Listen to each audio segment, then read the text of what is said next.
नमस्कार दोस्तों, मैं दिव्यांश आप सभी का स्वागत करता हूं आपके अपने चैनल द एग्जाम्स अड्डा में। उम्मीद करता हूं कि आप सभी लोग सकुशल होंगे। भारतीय राज्य व्यवस्था, इंडियन पॉलिटी, भारतीय संविधान एक ऐसा टॉपिक बनता है जो कॉम्पिटेटिव एग्जाम्स के हर एक एग्जाम्स में आता है। चाहे आप यूपी ट्रिपल एससी की तैयारी कर रहे हो, चाहे आपका यूपी पुलिस की तैयारी कर रहे हो, आपका मन हो तो रेलवे का एग्जाम देने गए हो या आप एसएससी का एग्जाम दे रहे हो, हर एक एग्जाम में भारतीय राज्य व्यवस्था से तो टॉपिक्स पूछे ही जाते हैं। तो द एग्जाम अड्डा आप लोग लेकर के आ रहा है, ये सिलेक्शन सीरीज के अंतर्गत इन सभी टॉपिक्स के बारे में चर्चा करेंगे। और ये चर्चा दो तरह की होगी। पहली क्लास जो इसकी अभी आपको मिलेगी 1 बजे दोपहर, यहाँ पे हम लोग डिटेल्ड टॉपिक को कवर कर रहे हैं। आज की क्लास आप लोगों आज से क्लास आपको लाइव हो जाएगी और रेगुलर मिलेगी। वीक में 6 डेज आपको क्लास मिलेगी। 7th डे मतलब अर्थात संडे का दिन रहेगा, वहां पे आप रिवीजन कर सकते हैं, या आपके पास एक कंप्लीट जो 6 दिनों में पढ़ाएगा उनका एक रिवीजन क्लास मिल जाया करेगी। अब ये जो 1 बजे वाली क्लास है इसमें डिटेल मिल गई। दूसरी क्लास जो है अभी आपकी 10 बजे चल रही है जीके जीएस की, जिसमें सविता मैम आप लोगों के लिए कंप्लीट रिवीजन करा रही हैं। अगर आप इसके अलावा ये चाहते हैं कि इंडियन पॉलिटी की एक यूनिक क्लास रहे जिसमें केवल इंडियन पॉलिटी के एमसीक्यूज हो, तो आपको करना क्या होगा, इस वीडियोस को कम से कम 500 लोगों के साथ शेयर करना होगा। कम से कम 500 लोग अगर इसमें कमेंट करते हैं तो मैं उस तरह की भी क्लास आपके समक्ष ले आऊंगा जहां केवल इंडियन पॉलिटी के सभी एमसीक्यूज के बारे में चर्चा होगी। आज की क्लास में हम लोग चर्चा करेंगे अगस्त प्रस्ताव के बारे में, क्रिप्स मिशन के बारे में, कैबिनेट मिशन के बारे में। अच्छा, इनको पढ़ने से पहले आपको एक पॉइंट्स याद रखना पड़ेगा, वो जो सबसे इंपॉर्टेंट है कि सबसे पहले ब्रिटिश गवर्नमेंट की तरफ से कुछ व्यापारी आते हैं जिनका काम था भारत पर व्यापार करना या भारत के साथ व्यापार करना। अब ये व्यापारी कंपनी धीरे धीरे प्रशासनिक कंपनी में बदल जाती है। इनका कार्य सिर्फ व्यापार करना नहीं, व्यापार और प्रशासन दोनों एक साथ रहता है। धीरे धीरे इनमें और अपग्रेडेशन होता है और ये अब केवल और केवल प्रशासन करने लगते हैं। व्यापार करने का भारत के साथ एकाधिकार भी ये खो देते हैं और इन्होंने भारतीय व्यापार समाप्त ही कर दिया। फिर इन्हीं के क्रम में धीरे धीरे रूल्स बनाते रहते हैं ये प्रशासन के क्रम में। और जैसे ही भारतीय जनता उत्सुक होती है कि भारतीय जनता अपने विचारों को लेके, अपने अधिकारों को लेके सजग होती है, तो उन्हें ये प्रशासन कार्य भी भारतीयों को सौंपना पड़ता है। और यही सौंपने की जो प्रक्रिया हुई थी ये 15 अगस्त को हुई थी। फिर भारत आजाद होता है, भारत के 2 भाग आते हैं। इन्हीं सभी विषयों के बारे में चर्चा करेंगे। सबसे पहले देखते हैं संविधान क्या है। हम लोगों ने डाल तो दिया था संविधान इंडियन पॉलिटी, अब ये होता क्या संविधान है? क्या किसी भी देश का दस्तावेज जिसके आधार पर उस देश का शासन प्रशासन व्यवस्था सुचारू रूप से चलाई जाए, उस दस्तावेज को संविधान कहेंगे। भारत के क्षेत्र में लिखित है, तो भारत के भी यहाँ पे जब कोई भी चर्चा करेंगे तो लिखित संविधान पढ़ेंगे। फिर जब ब्रिटिश हुकूमत भारत में आती है तो वो कंपनी बना के शासन कर रही थी। पहले कंपनी थी, कंपनी के बाद धीरे धीरे उसका व्यापारिक एकाधिकार समाप्त हो गया, केवल प्रशासन बचा। इस क्रम को पढ़ने के लिए चलते हैं अपने पीडीएफ नोट्स की तरफ। ये सारे नोट्स आप लोगों को मिलेंगे, किस तरह से मिलेंगे उसके बारे में लास्ट में चर्चा करेंगे। पीडीएफ नोट्स आपके लिए अत्यंत महत्वपूर्ण है। देखिए, भारतीय राज्य व्यवस्था में सबसे पहले संविधान को पढ़ेंगे। संविधान है क्या? किसी भी देश का दस्तावेज जिसके आधार पर उस क्षेत्र विशेष का शासन प्रशासन व्यवस्था सुचारू रूप से क्रियान्वित होती है, उसे इस देश का संविधान कहते हैं। अगर भारत के बारे में चर्चा करें तो भारत का सबसे पहला संविधान हम लोगों को देखने को मिलता है गुप्त काल में। लिखित संविधान तो इसलिए हमें देखने को मिलता है। इसके अलावा अभी तक क्या था, इससे पहले तक कभी भी राजा क्या करते थे, जो भी राजा बोलते थे, जो भी राजा के मन में आता था वो वहां का संविधान बन जाता था। इसका कोई भी लिखित प्रमाण नहीं मिलता था। पहला लिखित परिणाम हम लोगों को देखने को मिलता है, प्रमाण लिखित दस्तावेज सबसे पहले देखने को मिलता है कि सर्वप्रथम गुप्त काल में, वो भी क्या, भूमि संबंधित कानून थे। ये जो गवर्नमेंट भारत में प्रशासन करने आती तो ये पहले खुद नहीं आती। ये करती क्या है, ये कुछ व्यापारिक कंपनियों को भारत भेजती है जिनका कार्य था भारत में व्यापार करना, और ये व्यापार के क्रम में कुछ कानून बनाती है। ये जो कानून बनाए जाते हैं इनमें से 1773 का रेगुलेटिंग एक्ट, 1784 का पिट्स इंडिया एक्ट, 1793 का चार्टर एक्ट, 1813 का चार्टर एक्ट सेकंड, 1833 का चार्टर एक्ट थर्ड, 1853 का चार्टर एक्ट फोर्थ, ये कुछ प्रमुख थे। इसके अलावा कुछ संशोधन आते हैं, जैसे रेगुलेटिंग एक्ट में संशोधन होता है, पिट्स इंडिया एक्ट में संशोधन होता है। इस क्रम में किया क्या जा रहा था कि व्यापारिक कंपनी को धीरे धीरे व्यापार से हटा के प्रशासन की ओर समेटा जा रहा था कि अब ये व्यापार न करके केवल प्रशासन व्यवस्था संभालेगी। परंतु इसी क्रम में जब भारतीयों को इस बारे में ज्ञात होता है कि एक विदेशी ब्रिटिश हुकूमत भारत में व्यापार न करके भारत में प्रशासन करने लगी है, तो भारतीय एकल होते हैं। और एकल होने के बाद 1857 की क्रांति हो जाती है। 1857 की क्रांति के बाद ब्रिटिश हुकूमत कंप्लीट प्रशासन व्यवस्था को कंपनी तो समाप्त कर देती। कंपनी समाप्त करने के बाद भारतीयों के प्रशासन को अब ब्रिटिश हुकूमत के अंतर्गत ले आती है और अब उन्हें भारतीय नागरिक ना कह के ब्रिटेन के नागरिक कहा जाने लगा या ब्रिटेन औपनिवेशिक राज्य के दर्जा दिया जाने लगा।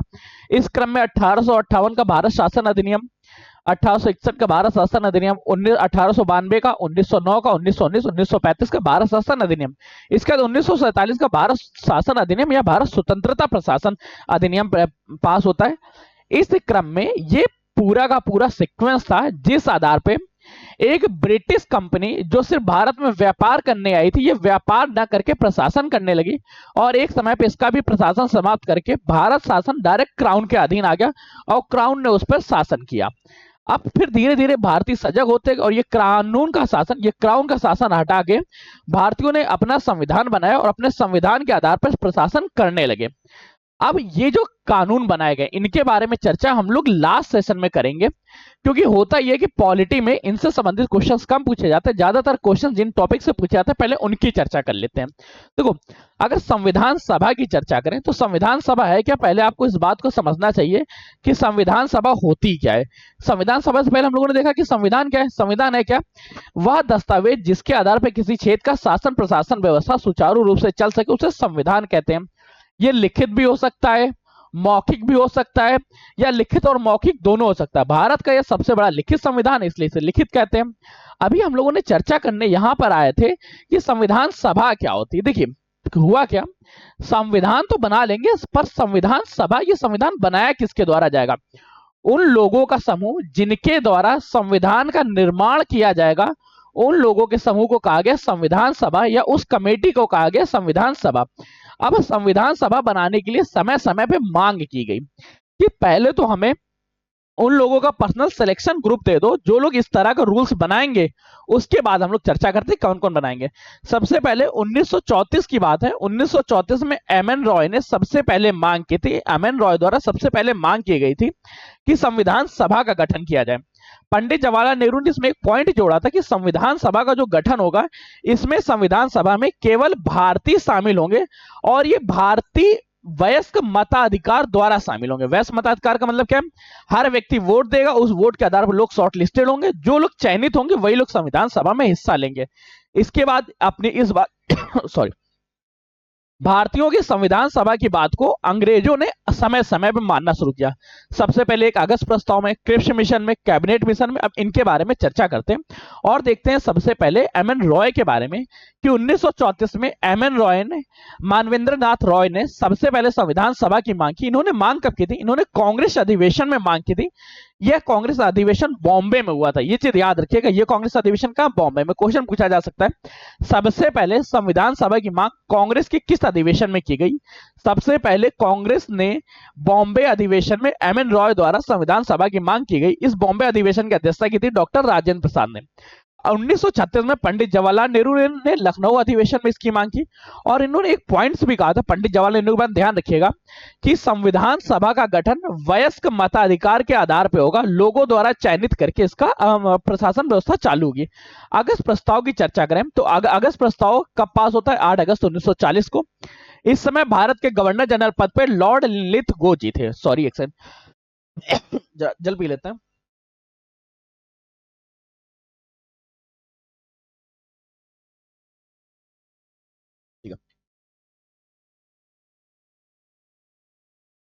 होता क्या है, गवर्नर जनरल भारत के लॉर्ड लिथगो ने सबसे पहले ये मान ली थी या इस बात को स्वीकारा था कि भारतीयों को संविधान बनाने के लिए एक संविधान सभा का गठन करना चाहिए।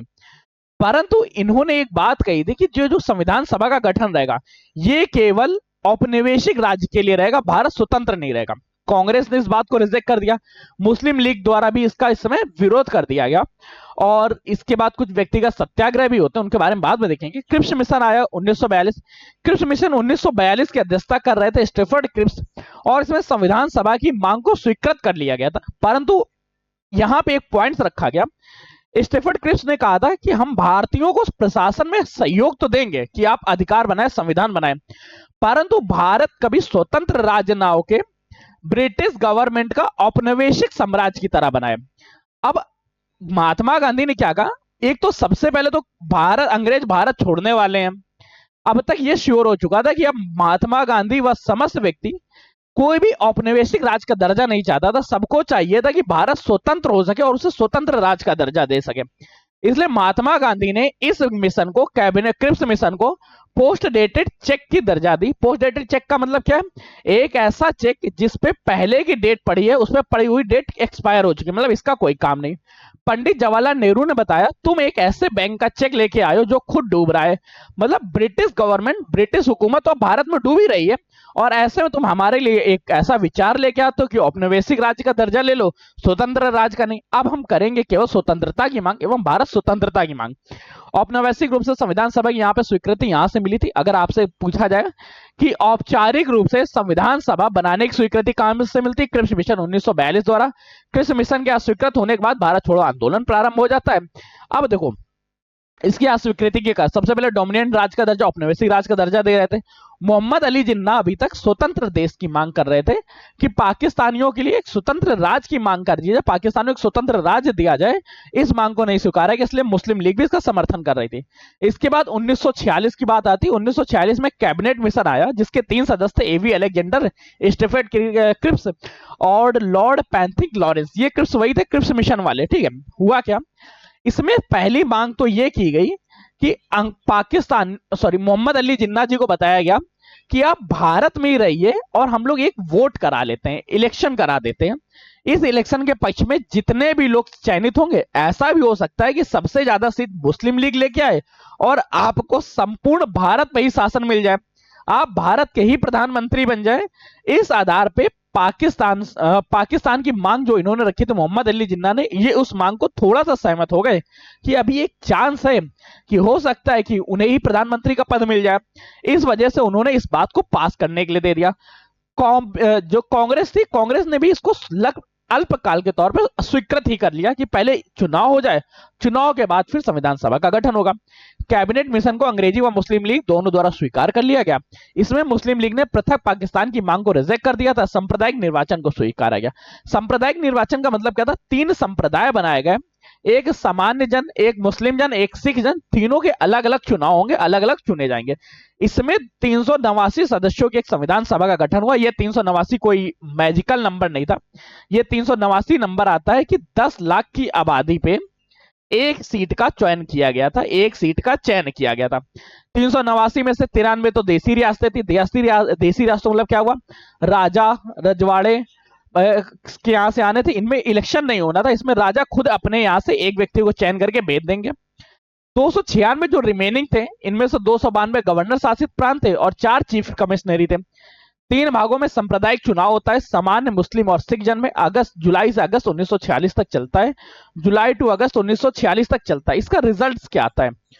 कांग्रेस को मिलती है 208 सीटें, मुस्लिम लीग को मिलती है केवल 73 सीटें, और इस 73 सीटों की वजह से मुस्लिम लीग मोहम्मद अली जिन्ना द्वारा इसका संपूर्ण बहिष्कार किया जाता है कि अब हम इस तरह की किसी भी बैठक में हिस्सा नहीं लेंगे। क्योंकि उन्हें एक बात समझ में आ गई, 73 सीट होने के कारण देश का कोई भी मेजर पार्ट्स होगा जिसको स्वीकार या अस्वीकार करना होगा, उसमें 73 लोग ना भी करें, अगर 208 लोग पास कर देते हैं तो वो बिल पास हो जाएगा।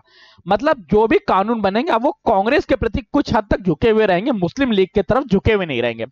अब यहां से मोहम्मद अली जिन्ना ने अलग पाकिस्तान की मांग प्रारंभ कर दी कि अब उन्हें अलग पाकिस्तान ही चाहिए। 15 अन्य को हुई। अब संविधान सभा की कुछ बैठकें होती, उससे पहले एक चीज ध्यान रखो, 3 जून 1947 को भारत विभाजन का प्रस्ताव लॉर्ड माउंटबेटन द्वारा स्वीकार किया गया। 4 जून 1947 को ब्रिटिश गवर्नमेंट में यह बिल पेश किया गया, ब्रिटिश संसद में यह बिल पेश किया गया कि भारत को स्वतंत्र किया जाए। 18 जून 1947 को ब्रिटिश गवर्नमेंट ने स्वीकृति दे दी। 14 अगस्त को पाकिस्तान का निर्माण होता है और 15 अगस्त को हिंदुस्तान का निर्माण होता है। अभी कल के दिन ही देखा होगा, जिस समय सब किया जा रहा था उस समय ब्रिटेन के प्रधानमंत्री क्लेमेंट एटली थे। इन सभी चीजों को नोट्स बनाना तो नोट्स बना लीजिएगा। अगर आप नोट्स नहीं बनाएंगे तो इन सभी की पीडीएफ आपको प्रोवाइड कराई जाएगी, तो पीडीएफ से जुड़िएगा जरूर। और पीडीएफ के लिए करना क्या होगा, हमारा व्हाट्सएप और टेलीग्राम ग्रुप है, उनके बारे में आप 2-3 पॉइंट्स याद रखो। सबसे पहले, स्वतंत्र भारत के पहले गवर्नर जनरल कौन बने थे? Lord Mountbatten. स्वतंत्र भारत के प्रथम व अंतिम भारतीय गवर्नर जनरल कौन थे? सिराज गोपालाचारी। अब संविधान सभा की कुछ बैठकें होती हैं। इस बैठक को मुस्लिम लीग ने अस्वीकार किया था, मुस्लिम लीग ने पूर्ण बहिष्कार किया था, इस बात को ध्यान रखिएगा। 9 दिसंबर, 11 दिसंबर, 13 दिसंबर, 3 डेट याद रखिए। 9 दिसंबर को जब पहली बैठक होती है, इसमें अस्थायी अध्यक्ष डॉक्टर सच्चिदानंद सिन्हा को चुना गया। 211 सदस्य इस दिन पार्टिसिपेट किए थे।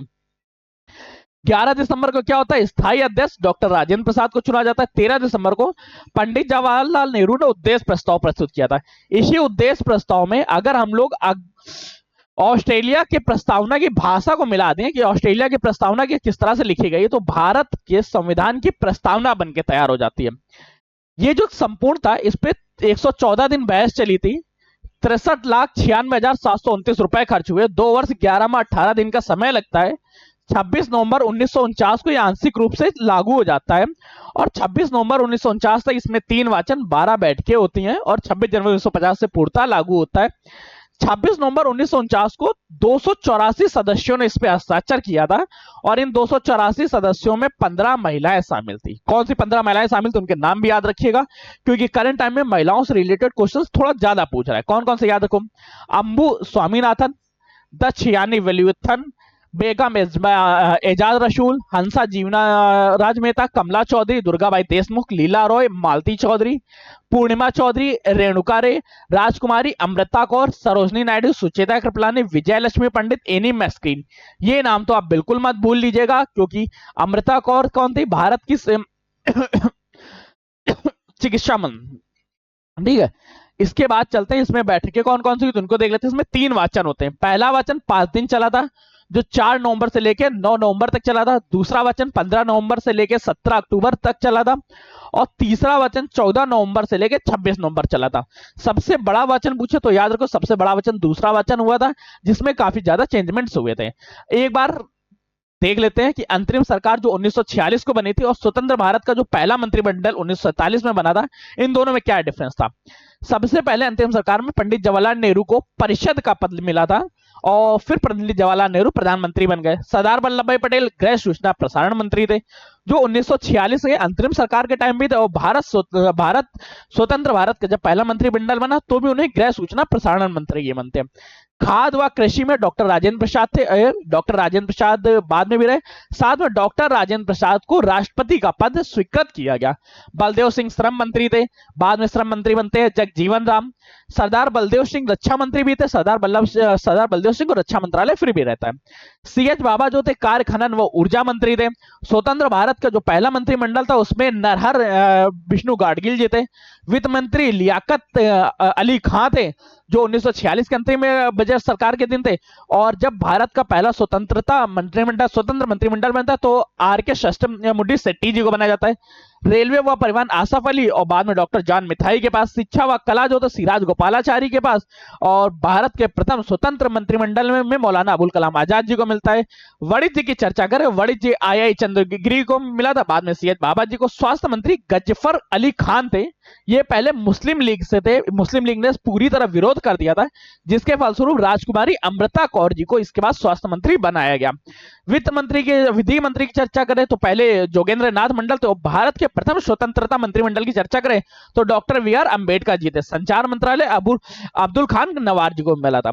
अगर भारतीय संविधान के निर्माण के बारे में चर्चा करें तो 8 प्रमुख समितियां व 13 लघु समितियां थी। इन समितियों के बारे में थोड़ी सी चर्चा कर लेते हैं, देख लेते हैं। इसके बाद की क्लासेस को कल से कैरी ऑन करेंगे। कल हम लोग पढ़ेंगे प्रस्तावना के बारे में। ये बात को ध्यान रखिएगा। ध्यान रखिए क्या है, सबसे पहले मसौदा समिति को क्या बोलते हैं, प्रारूप समिति। इसके अध्यक्ष कौन थे, डॉक्टर भीमराव अंबेडकर, जो बंगाल से निर्वाचित थे। इसके साथ इसमें 7 सदस्य थे। कौन 7 सदस्यों के बारे में ध्यान रखिए, कृष्णा स्वामी अय्यर, गोपाल स्वामी अय्यर, मोहम्मद शाहदुल्दीन खान, कन्हैया मणिकलाल। बीएल मित्र जो जी थे, इन्होंने स्वास्थ्य कारणों की वजह से इस्तीफा दे दिया था। इनके स्थान पे एन माधव राव जी थे। डीपी खेतान जी की 1948 में मृत्यु हो गई थी। इनकी जगह पे टीटी कृष्णामाचारी जी थे। देखिए डीपी खेतान और बीएल मित्र के बारे में ज्यादा पूछा जाता है। फिर पूछा जाता है डॉक्टर भीमराव अंबेडकर के बारे में। इनके बारे में थोड़ा सा अपेक्षाकृत कम पूछा जाता है आज तक के एग्जाम्स में, परंतु सारे पॉइंट्स याद रखिएगा। कुछ समितियों के बारे में याद रखिए। प्रारूप समिति के अध्यक्ष कौन थे? डॉक्टर भीमराव अंबेडकर जी। संघ शक्ति समिति के पंडित जवाहरलाल नेहरू। संघ संविधान समिति के पंडित जवाहरलाल नेहरू। रियासत मंत्र समिति की चर्चा करें तो रियासत समिति के डॉक्टर राजेंद्र प्रसाद। संचालन समिति डॉक्टर राजेंद्र प्रसाद। प्रांतीय संविधान निर्माण समिति के तो सरदार वल्लभ भाई पटेल। कुछ डेट्स याद रखो। मई 1949 में भारत को राष्ट्रमंडल सदस्य देशों की सदस्यता दी गई। 22 जुलाई को राष्ट्रीय ध्वज अपनाया गया। 24 जनवरी की चर्चा करें, 24 जनवरी 1950 को राष्ट्रगान अपनाया गया, राष्ट्रगीत अपनाया गया और 24 जनवरी 1950 को डॉक्टर राजेंद्र प्रसाद भारत के पहले राष्ट्रपति के रूप में निर्वाचित होते हैं। इसके बाद चर्चा करते हैं है कि किसने क्या कहा था। जवाहरलाल नेहरू ने बताया, जवाहरलाल नेहरू के वक्तव्य थे, स्वतंत्र भारत का संविधान वैश्य मताधिकार के आधार पर निर्वाचित संविधान सभा द्वारा बिना किसी बाहरी हस्तक्षेप के बना चाहिए। बी आर अम्बेडकर जी कहते हैं 26 जनवरी 1950 को हम विरोधाभास के जीवन में प्रवेश करने जा रहे हैं। यहां राजनीति में हमारे पास समानता होगी परंतु सामाजिक व आर्थिक जीवन में हमारे पास असमानता होगी। बी आर अम्बेडकर जी ने इसका एक फाइनल ड्राफ्ट भी दिया था जो प्रस्तुत हुआ था 4 नवंबर 1948 के बारे में। अब हम लोग चर्चा करेंगे कल की क्लास में। कल की क्लास में हमारी चर्चा रहेगी प्रस्तावना के बारे में। उद्देश्य प्रस्ताव के बारे में देख ही चुके हो कि 13 दिसंबर 1946 को पंडित जवाहरलाल नेहरू ने प्रस्तुत किया था और 22 जनवरी 1947 को अंगीकृत किया गया, जिसमें ऑस्ट्रेलियाई प्रस्तावना की भाषा का सम्मेलन है कि ऑस्ट्रेलिया जो प्रस्तावना थी उसका किस प्रकार से सम्मेलन है। आज के सेशन को यहीं रख रहा है। उम्मीद करते हैं आपको सेशन पसंद आया होगा। पसंद आया तो लाइक करिएगा, दोस्तों साथ शेयर करिएगा। चैनल पर नया चैनल को सब्सक्राइब कर लीजिएगा क्योंकि आपके सब्सक्रिप्शन हमारे लिए मोटिवेशन और आपका सिलेक्शन के प्रति एक नया कदम होता है। और हाँ, इससे ज्यादा इंपॉर्टेंट चीजें, इन सभी की पीडीएफ आप लोगों को गूगल ड्राइव में मिल जाएगी। गूगल ड्राइव के लिंक से देख लीजिएगा। नहीं मिल रही तो व्हाट्सएप और टेलीग्राम ग्रुप्स हैं। फिर भी कोई समस्या आ रही तो आपके पास एक नंबर है 9889057003। इस नंबर पे आप व्हाट्सएप कर दीजिएगा, आपकी उन समस्या का सुधार कर दिया जाएगा। तब तक के लिए कीप स्टडी, कीप स्माइलिंग, पढ़ते रहिए, मुस्कुराते रहिए। पढ़ाई मुस्कुराहट एक साथ अच्छी लगती है, अकेले में दोनों अधूरे हैं। मिलते हैं नए सेशन में नई जानकारियों के साथ। तब तक के लिए धन्यवाद दोस्तों।